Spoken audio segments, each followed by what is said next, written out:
شوہر کے مرنے کے بعد صبا بھائی کے گھر چلی جاتی، بھابھی اور بچوں کے کام کر دیتی، جس کی وجہ سے بھابھی اسے بچا کچا کھانا دے دیتی اور وہ اسے بچوں کا پیٹ پال لیتی۔ صبا کا بھائی دوسرے شہر رہتا تھا اور عید کا دن تھا۔ بھابھی نے قربانی کی تو صبا بولی، بھابھی میری بچیاں گھر پر بھوکی انتظار کر رہی ہیں، مجھے تھوڑا سا گوشت دے دو تاکہ میں جا کر ان کو پکا کر کھلا دوں۔ تو بھابھی نے منہ چڑھاتے ہوئے اسے چربی ڈال کر پکڑا دی۔ صبا نے سالن بنایا تو رات کو بھائی عید ملنے صبا سے آیا تو اس نے ڈرتے ہوئے نلکے سے پانی بھرا اور چربی سے بھرا سالن بھائی کے آگے رکھ دیا۔ بھائی کی آنکھیں پھٹی کی پھٹی رہ گئیں۔ جب صبا اور منور کا گھر قریب قریب تھا، جب تک صبا کا شوہر انور نوکری کرتا رہا گھر کے حالات بہت اچھے تھے، لیکن پھر ایکسیڈنٹ سے انور کی ٹانگ ٹوٹ گئی۔ وہ پہلے سے ہی شوگر کا مریض تھا، اس لیے زخم کبھی بھی نہیں بھر سکا اور وہ محتاج ہو کر رہ گیا۔ منور اپنے گھر میں اچھا کھاتا پیتا تھا، دوسرے شہروں میں بھی مال بیچنے جاتا تھا اور کئی دن اس کے دوسرے شہروں میں لگ جاتے تھے۔ صبا اس کی اکلوتی بہن تھی، اس لیے اپنی بیوی سے یہی کہتا تھا کہ میری بہن کے ساتھ ہمیشہ حسن سلوک سے پیش آنا، اگر اسے کسی چیز کی ضرورت ہو تو اسے دے دیا کرنا۔ منور کے سامنے تو اس کی بیوی صفیہ صبا کے ساتھ بہت محبت جتاتی تھی، لیکن جب وہ دوسرے شہر ہوتا تو صبا سے کہتی کہ میرے تو کندھوں میں آج بڑا درد ہے، آج تو مجھ سے صفائی نہیں ہو رہی۔ صبا یوں کرو کہ پہلے صفائی کر دو، تم آ ہی گئی ہو تو میری تھوڑی مدد ہو جائے گی۔ صبا چپ چاپ اس کے گھر کی صفائی کر دیتی، برتن بھی صاف کر دیتی۔ گھر کے سارے کام کروانے کے بعد وہ صبا کو بچا کچا کھانا دے دیتی اور اس کے شوہر کی دوائی کے پیسے بھی دے دیتی۔ صبا کے لیے یہی کافی تھا کہ اس کے گھر کے چھوٹے موٹے اخراجات پورے ہو رہے تھے۔ جب بھی منور شہر سے واپس آتا تو اسے ایک معقول رقم مٹھی بند کر کے پکڑا دیتا، کہتا کہ چپ چاپ رکھ لو۔ صبا جب دیکھتی تو اچھے خاصے پیسے ہوتے تھے، جس سے اس کے بچوں کی اسکول کی فیس بھی پوری ہو جاتی تھی اور شوہر کی بیماری کے اخراجات بھی۔ کھانا باسی ہوتا تھا لیکن اس کی بھاوج اسے دے دیتی تھی، وہی کھانا کھا پی کر ماں بیٹیاں گزارا کر لیتی تھیں۔ لیکن انور کی حالت بگڑنے لگی، اس کی شوگر بہت زیادہ ہائی ہونے لگی تھی، زخم بھی ٹھیک ہونے کا نام نہیں لیتا تھا۔ اسی تکلیف میں وہ جہاں فانی چھوڑ کر چلا گیا تو صبا کا آسرا بھی جیسے ختم ہو گیا تھا۔ بے شک شوہر تھا، چارپائی پر لگ گیا تھا لیکن زندہ تھا تو اسے آسرا بھی تھا، لیکن اب تو جیسے اسے اپنا آپ خالی سا لگنے لگا تھا۔ 2 بیٹیاں تھیں، بیٹا بھی نہیں تھا جو کہ بڑا ہو کر اس کا سہارا بنتا، اس لیے صبا پر غشی کے دورے پڑتے رہے۔ بچیاں بھی رو رو کر بے حال تھیں۔ اس وقت منور نے ہی بہن کو سنبھالا تھا۔ جب صبا نے ہوش سنبھالی تو بھائی نے کہا کہ تم فکر مت کرو، اپنے آپ کو کبھی بھی اکیلا مت سمجھنا۔ پہلے پہل تو صفیہ کو بھی نند کا کچھ احساس تھا، اس لیے جو کچھ پکاتی اس کے گھر بھی بھجوا دیتی۔ صبا کا گھر اپنا تھا جو کہ اس کے باپ کے ورثے سے اسے ملا تھا، سر چھپانے کی جگہ اس کی اپنی تھی، باقی سہارا بس بھائی کا ہی تھا۔ عدت پوری ہوتے ہی صبا نے سوچا کہ وہ کوئی ملازمت کر لے، لیکن پڑھی لکھی تو نہ تھی، لیکن سوچا کہ گھروں کے کام کاج کر کے کچھ بوجھ خود اٹھائے۔ جب اس نے اس بات کا ذکر منور سے کیا تو اس نے منع کر دیا، کہنے لگا کہ میرا کام کاروبار بہت اچھا ہے، بس تم مجھے دعائیں دیا کرو، تمہارے گھر کی کفالت میں کر لیا کروں گا۔ لیکن جیسے ہی منور شہر سے باہر جاتا تو صفیہ اسے اپنے گھر بلا لیتی، کہتی تمہارے گھر میں بھی تو تمہارا شوہر نہیں ہے، میں بھی اکیلی ہوتی ہوں، ایسا کرو میرے گھر پر رہ لو۔ صبا بھی دونوں بچیاں لے کر بھائی کے گھر میں آ جاتی۔ صفیہ کی ایک بیٹی اور 2 بیٹے تھے، دونوں بیٹے بڑے تھے اور صبا کی بیٹیوں کو اکثر زور سے تھپڑ مار دیتے یا دھکا دے دیتے تھے۔ وہ دونوں چھوٹی تھیں، ایک 5 سال کی تھی اور ایک 3 سال کی، اور صفیہ بھابھی کے بیٹے دونوں ہی بڑے تھے، ایک 10 سال کا تھا، دوسرا 12 سال کا تھا۔ چھوٹی بیٹی بھی صبا کی بیٹیوں سے بڑی تھی۔ آج بھی صبا کچن میں کھانا بنانے میں مصروف تھی، گرمی عروج پر تھی اور صفیہ کے تینوں بچے اے سی چلا کر اپنے کمرے میں بیٹھے تھے۔ صبا کی دونوں بیٹیاں پسینے سے شرابور صحن میں بھاگ دوڑ رہی تھیں۔ صفیہ صبا سے کہنے لگی جلدی جلدی ہاتھ چلاؤ، بچوں کو اتنی بھوک لگی ہے، تم سے ابھی تک روٹیاں ہی نہیں پکیں۔ بیچاری اپنا پسینہ صاف کرتے ہوئے جلدی جلدی روٹیاں اتار رہی تھی اور صفیہ روٹیاں لے کر اندر چلی جاتی اور خود بھی اے سی میں بیٹھی تھی۔ صفیہ جب روٹی ہاٹ پاٹ میں رکھ کر اندر لے جانے لگی تو صبا کہنے لگی ایسا کریں شفق اور نمرہ کو بھی کمرے میں لے جائیں، صحن میں بہت دھوپ ہے، دونوں بچیاں گرمی میں کملا کر رہ گئی ہیں۔ یہ سننا تھا کہ صفیہ کے ماتھے پر بل پڑے تھے۔ کہنے لگی لے تو جاؤں، لیکن تمہیں پتہ ہے نا میرے بچے اس وقت اپنے موبائل اور ٹیب پر گیم کھیل رہے ہوتے ہیں اور یہ ان کے ساتھ موبائل دیکھنے کی ضد کرتی ہیں، اور تم جانتی ہو کہ میرے دونوں بیٹے غصے کے کتنے تیز ہیں، اور بیٹی تو ویسے ہی ضدی ہے، وہ اپنی مرضی کی چیزیں دیکھے گی۔ صبا کہنے لگی میں انہیں سمجھا دوں گی۔ اس نے روٹی ہاٹ پاٹ میں رکھتے ہوئے شفق اور نمرہ سے کہا کہ چپ چاپ کمرے میں جا کر بیٹھ جانا، کسی کو بھی تنگ مت کرنا۔ دونوں بیٹیاں مان گئیں۔ جیسے ہی دونوں بچے کمرے میں گئیں تو تھوڑی دیر بعد ان کے رونے کی آواز آنے لگی۔ صبا وہیں پر روٹیاں چھوڑ کر جب کمرے میں آئی تو صفیہ کا بڑا بیٹا نمرہ کو مار رہا تھا۔ کہنے لگا کمینی، تم لوگوں کی اوقات ہی نہیں اے سی میں بیٹھنے کی، تم لوگ غریبی پیدا ہوتے ہو اور غربت میں ہی مر جاتے ہو۔ یہ سن کر صبا کو بڑا دکھ ہوا تھا۔ صفیہ وہیں بیٹھی اپنے بچوں کو کھانا کھلا رہی تھی۔ چھوٹی بیٹی کے تو منہ میں نوالے ڈال رہی تھی کہ مجال تھا جو اپنے بیٹے کو ذرا بھی ڈانٹا ہو، کتنی چھوٹی سی بچی پر کیسے زبان درازی کر رہا تھا۔ صبا کہنے لگی کیا کیا ہے اس نے جو تم اسے اتنی باتیں سنا رہے ہو؟ کہنے لگا پھپھو اس کو تمیز سکھائیں، اسے نہیں پتا کہ کمرے میں قالین بچھا ہے، یہ اپنے گندے مٹی والے پاؤں لے کر آ گئی ہے، اسے تمیز نہیں ہے۔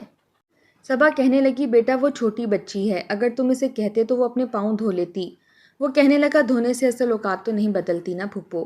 صبا کو یہ سن کر بہت برا لگا تھا۔ کہنے لگی صفیہ بھابی دیکھ رہی ہیں آپ، اتنا چھوٹا سا ہو کر کتنی زبان چلانے لگا ہے۔ صفیہ کہنے لگی تو کیا غلط کہہ دیا میرے بیٹے نے، تم کیوں اس کے پیچھے پڑی ہو؟ ارے ٹھیک ہی تو کہہ رہا ہے۔ یہ سن کر صبا چپ ہو گئی تھی، سمجھ گئی تھی کہ اس کی بھابی ہی نہیں چاہتی کہ اس کی بیٹیاں اے سی والے کمرے میں بیٹھیں، اور وہ دونوں بیٹیوں کو باہر لے آئی۔ کھانا بنانے کے بعد اس کا دل کھانے سے بالکل اچاٹ ہو چکا تھا، بس اپنی بیٹیوں کو کھانا کھلایا اور اپنے گھر واپس آ کر اپنے شوہر کی خالی چارپائی جب اس نے صحن میں دیکھی تو پھوٹ پھوٹ کر رونے لگی۔ اسے یاد آنے لگا کہ جب اس کی شادی ہوئی تھی تب منور بھائی کے حالات اتنے اچھے نہ تھے جتنے کہ انور کے تھے۔ اس وقت منور کو کاروبار کرنے کے لیے پیسے دینے کے لیے صبا نے اپنے حصے کا سارا زیور بیچ دیا تھا اور چپ چاپ خاموشی سے بھائی کو پیسے دے دیے۔ وہ کہنے لگا یہ تم کیا کر رہی ہو؟ ابھی تمہاری نئی نئی شادی ہوئی ہے، تمہارا شوہر کیا سوچے گا؟ کہنے لگی وہ بہت اچھے ہیں بھائی، کچھ نہیں سوچیں گے۔ بہن بھائیوں کا رشتہ اس لیے تو ہوتا ہے کہ مشکل وقت میں ایک دوسرے کے کام آ سکیں۔ بس اب آپ انکار نہیں کریں اور بہن کا مان نہیں توڑیں گے، یہ آپ رکھ لیں۔ صبا نے اپنا سارا زیور جو انور نے اسے پہنایا تھا یا پھر منور نے اس کی والدہ کا بچا ہوا زیور اسے دیا تھا، سب اس نے اپنے بھائی کے ہاتھ میں رکھ دیا تھا۔ منور کی آنکھوں میں اس وقت آنسو تھے۔ بہن کے سر پر ہاتھ رکھا، اس کے ماتھے پر بوسہ دیا، کہنے لگا خدا تمہیں ہمیشہ خوش اور آباد رکھے۔ آج تنگی کے حالات جب صبا پر آئے تھے تو صفیہ نے یوں آنکھیں پھیری تھیں جیسے کہ اسے جانتی ہی نہ ہو۔ منور نے صبا کے زیور کے پیسوں سے ہی کاروبار شروع کیا تھا، جس پر 4 چاند لگتے چلے گئے۔ نہ صبا نے دوبارہ زیور مانگا، نہ منور نے اسے زیور کے پیسے دیے۔ ہاں یہ تھا کہ ہر مہینے کچھ نہ کچھ پیسے دے دیتا تھا، اور جب سے اب وہ دوسرے شہر گیا تھا صفیہ نے تو جیسے ہاتھ ہی کھینچ لیا تھا۔ پہلے تو اسے کہنے لگی کہ تمہیں پیسوں کی کیا ضرورت ہے، تم میرے گھر آ کر کھانا کھا لیا کرنا۔ جب وہ گھر آتی تو اس سے کپڑے بھی دھلواتی، برتن بھی، گھر کی صفائی ستھرائی، یہاں تک کہ کھانا بھی صبا سے ہی پکواتی تھی، اور اس کی بچیاں دھوپ میں صحن میں تپتے فرش پر اپنے پاؤں جلاتی تھیں اور وہ اے سی والے کمرے میں اپنے بچوں کو لے کر بیٹھی رہتی۔ بار بار یہی کہتی تھی کہ صبا منور کے پیسے پر ہی گزارا کر رہی ہو۔ اکثر تو ایسا ہوتا کہ تازہ کھانا وہ خود کھا کر رات کے لیے سنبھال لیتی اور صبا سے کہتی کہ یار کل کا سالن فریج میں پڑا ہے، میرے بچے تو تازہ کھانا ہی کھاتے ہیں، ایک دن پرانا بھی سالن ہو تو منہ نہیں لگاتے۔ صبا ایسا کرو تم یہ سالن کھا لو، اور تمہاری بچیوں کا کیا ہے، انہیں تو ویسے بھی روکھی سوکھی کھانے کی عادت ہے، بلکہ میں تو کہتی ہوں ابھی سے روکھا سوکھا کھانے کی عادت ڈالو۔ جو حالات تمہارے ہیں بس منور کے سر پر ہی ہیں، اگر منور ہاتھ کھینچ لیں تو تم کیا کرو گی؟ پھر کہنے لگی کہ ویسے تمہیں صبا خود بھی سوچنا چاہیے، منور کے سر پر پہلے ہی اتنے خرچے ہیں، گھر کے، کاروبار کے، بچوں کے، کچھ تو تمہیں بھی ہاتھ پاؤں ہلانا چاہیے۔ پھر کہنے لگی ایسا کرو سلائی سیکھ لو، تم پورا دن ویسے بھی فارغ رہتی ہو، کرنے کو کوئی کام تھوڑی ہوتا ہے، اچھا ہے سلائی سیکھو گی تو کپڑے سلائی کرو گی، کچھ پیسے تو کماؤ گی، کب تک بھائی پر بوجھ بنی رہو گی؟ بیچارے کی عمر سے پہلے ہی بال سفید ہو گئے ہیں، اپنے گھر کو دیکھے یا تمہیں سنبھالے گا؟ باتوں باتوں میں صفیہ کا جو دل چاہتا وہ صبا کو سنا دیتی۔ وہ بیچاری چپ چاپ سنتی رہتی۔ پھر اس نے یہی کیا تھا۔ بڑی بیٹی کو اسکول بھیج کر چھوٹی کو اپنے ساتھ لے کر سلائی سینٹر چلی گئی۔ وہاں سے کپڑے سینے سیکھنے لگی۔ 3-4 ماہ میں ہی وہ اچھی خاصی سلائی سیکھ چکی تھی۔ پھر اس نے اپنے ہاتھ میں پہنی انور کی منہ دکھائی کی انگوٹھی دیکھی تو دل میں ٹھیس سی اٹھی تھی۔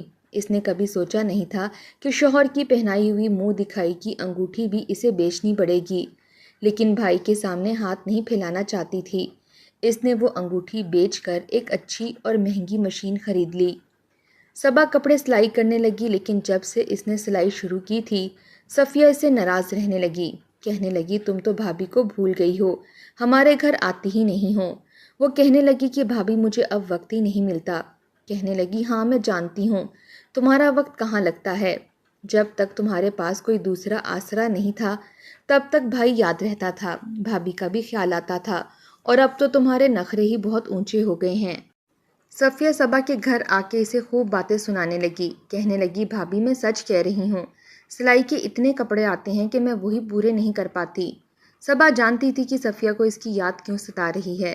ظاہر ہے اسے گرمی میں اے سی میں بیٹھنے کی عادت پڑ گئی تھی۔ گھر کے سارے کام صبا نے سنبھال رکھے تھے۔ سلائی سیکھنے کے دوران بھی وہ اس کے سارے کام کرتی تھی۔ تب تک صفیہ راضی تھی۔ جیسے ہی صبا نے سلائی سیکھ لی، مشین خرید لی، تو سلائی سینٹر والی خاتون ہی اسے سلائی کے کپڑے دینے لگی تھی۔ صبا جانتی تھی کہ صفیہ اسے اسی لیے یاد کرتی ہے تاکہ اس کے گھر کے کام ہو سکیں۔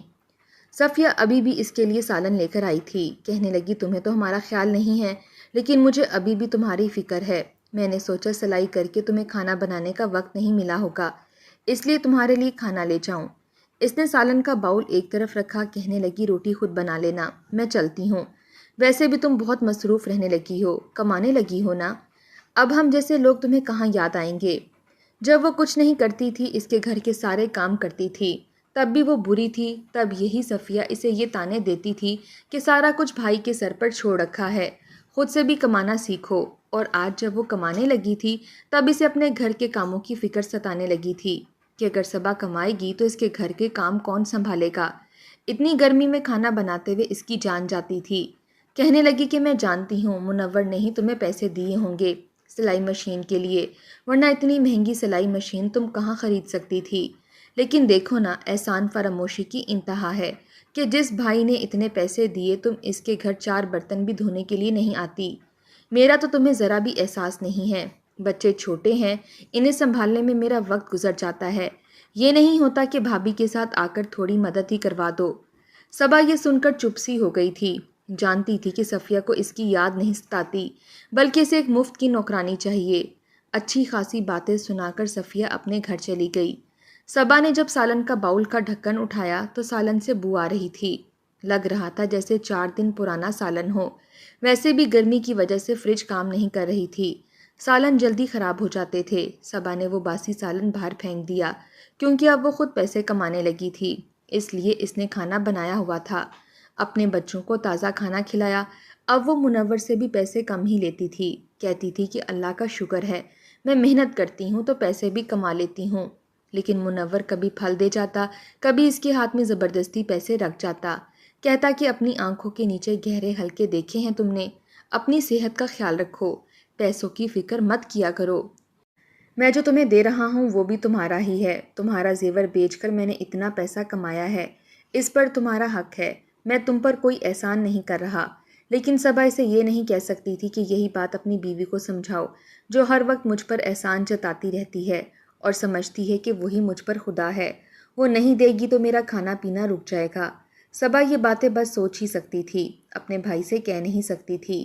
یہی کہتی کہ بھائی آپ کی اپنی فیملی ہے، آپ پر بہت ذمہ داریاں ہیں، پھر میرا بوجھ کیوں اپنے سر پر ڈالتے ہیں۔ منور کہتا کہ بہن بھائی پر بوجھ نہیں ہوتی، اور نہ ہی تم مجھ پر بوجھ ہو، تمہاری دعاؤں کا نتیجہ ہے کہ آج میں لاکھوں کما رہا ہوں اور میری بیوی بچے بھی عیش کر رہے ہیں۔ ایک بار اسے کہنے لگا کہ میں سوچ رہا ہوں کہ تمہارے گھر بھی ایک اے سی لگوا دیتا ہوں۔ صبا کہنے لگی نہیں بھائی، مجھے اس کی ضرورت نہیں ہے، میری بچیاں اب پنکھے کی عادی ہو چکی ہیں، اور اماں بھی ٹھیک ہی کہتی تھیں کہ جتنی چادر ہو اتنا ہی پیر پھیلانا چاہیے، اور میں نے اپنی بیٹیوں کو یہ بات اچھے طریقے سے سکھا دی ہے، اب وہ اپنی اوقات سے بڑھ کر خواہش نہیں کرتیں۔ منور خاموشی سے صبا کی باتیں سنتا رہا۔ کہنے لگا اتنی گہری گہری باتیں کہاں سے سیکھ لیں تم نے؟ میرے نزدیک تو تم ابھی بھی چھوٹی سی صبا ہو۔ صبا اپنے بھائی سے 7 سال چھوٹی تھی اور وہ اسے ویسے ہی پیار کرتا تھا۔ جب تک صبا کی شادی نہیں ہوئی تھی اس نے صفیہ کو کبھی بھی صبا پر فوقیت نہیں دی تھی۔ شاید یہی وجہ تھی کہ اس کے اندر صبا کے لیے جلن اور حسد پیدا ہو گیا تھا۔ پھر صبا کی شادی جب انور سے ہوئی تو انور کا گھرانہ کھاتا پیتا تھا اور انور نے اسے بہت خوش رکھا تھا۔ یہ بات بھی صفیہ سے برداشت نہیں ہوتی تھی۔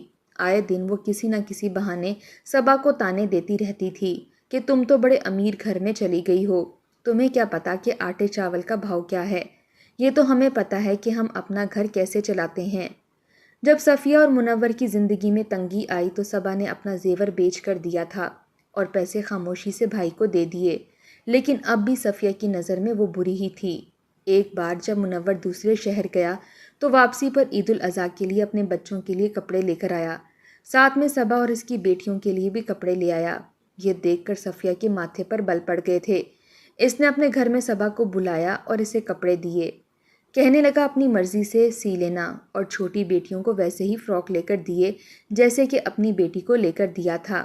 لیکن اس کی بیٹی کا یہ دیکھ کر منہ بن گیا، کہنے لگی میں ایسا فراک نہیں پہنوں گی جیسے نمرہ اور شفق پہنیں گی، مجھے کاپی کیٹ نہیں بننا، مجھے ایسی فراک پہننی ہے جیسی کسی نے نہ پہنی ہو۔ بابا یہ بھی آپ نمرہ اور شفق کو دے دیں۔ منور کہنے لگا یہ کیا بات ہوئی، میری خواہش تھی کہ تم تینوں عید پر ایک جیسے کپڑے پہنو، تم کوئی خاص تھوڑی ہو، جیسی شفق ہے نمرہ ہے ویسی تم بھی ہو۔ لیکن اسے باپ کی یہ بات اچھی نہیں لگی تھی، کہنے لگی مجھے یہ نہیں چاہیے۔ صفیہ کہنے لگی آپ کو پتہ تو ہے آپ کی اکلوتی بیٹی ہے، پھر اس کی خواہش کو مد نظر رکھنا چاہیے تھا۔ یتیم بچیوں کا کیا ہے، آپ جو بھی لا کر دیتے وہ پہن لیتی۔ یہ سننا تھا کہ منور نے صفیہ کو بڑے غصے سے دیکھا تھا، کہنے لگا بات کرنے سے پہلے سوچا کرو، جو منہ میں آتا ہے تم بول دیتی ہو، یہ بات کوئی کرنے والی ہے؟ صبا یہ سن کر آ بھر کر رہ گئی تھی، کہنے لگی بات تو سچی ہے بھائی، میری بیٹیاں یتیم ہی ہیں۔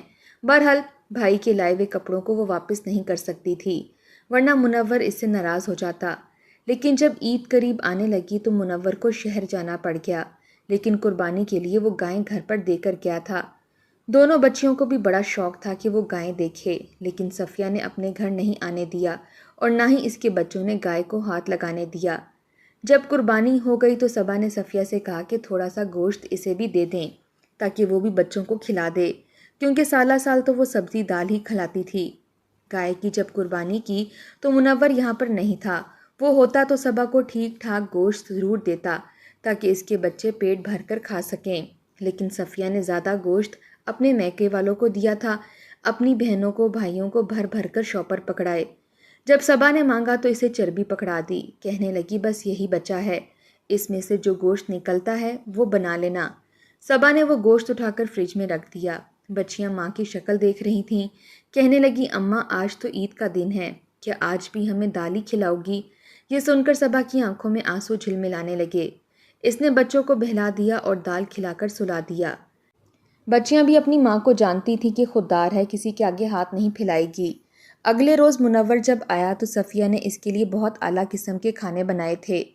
منور نے صبا کو بھی گھر پر بلا لیا اور اپنے سامنے کھانا کھلایا اور کہنے لگا کل میں تمہارے گھر دعوت پر آؤں گا، اپنی بیوی بچوں کو لے کر آؤں گا۔ یہ سن کر وہ چپ سی ہو گئی تھی، کیونکہ سوائے چربی کے اس کے پاس تو کچھ بھی نہ تھا، وہ بھی وہ جو کہ صفیہ نے اسے دی تھی، لیکن بھائی کو منع نہیں کر سکتی تھی۔ اگلے روز جب منور صفیہ اور بچوں کے ساتھ آیا تو صبا نے وہی چربی کا شوربہ بنا کر اس کے سامنے رکھ دیا۔ جب اس نے سالن دیکھا تو صفیہ کو گھورنے لگا، کہنے لگا تم تو کہہ رہی تھی کہ تم نے پورا شوپر بھر کر صبا کو گوشت دیا ہے، کیا یہ دیا تھا تم نے میری بہن کو؟ اور اپنے گھر والوں کو بھی تم نے کیا یہی چربی دی تھی؟ صبا کی آنکھوں میں آنسو آنے لگے، کہنے لگی میں نے آج تک کبھی شکایت نہیں کی، میں نہیں چاہتی تھی کہ میری وجہ سے آپ کی لڑائی یا فساد ہو، اب بھی میں چپ ہی رہتی۔ منور کہنے لگا مجھے پہلے ہی شک تھا۔ پھر وہ صفیہ سے کہنے لگا کہ آج تم جتنے بھی عیش کر رہی ہو وہ صبا کی وجہ سے کر رہی ہو، کیونکہ اسی نے مشکل وقت میں اپنا زیور بیچ کر ہمیں دیا تھا، ورنہ تمہارے بچے اس وقت فاقے کاٹ رہے ہوتے۔ یہ سن کر صفیہ کی آنکھیں کھلی تھیں، وہ رونے لگی اور صبا سے معافی مانگنے لگی، کہنے لگی مجھے نہیں پتا تھا کہ مشکل وقت میں تم نے ہمارا ساتھ دیا، وہ کہنے لگی کہ میں نے صرف بہن ہونے کا فرض ادا کیا اور کچھ بھی نہیں۔ اس کے بعد صبا اور صفیہ مل کر رہنے لگیں۔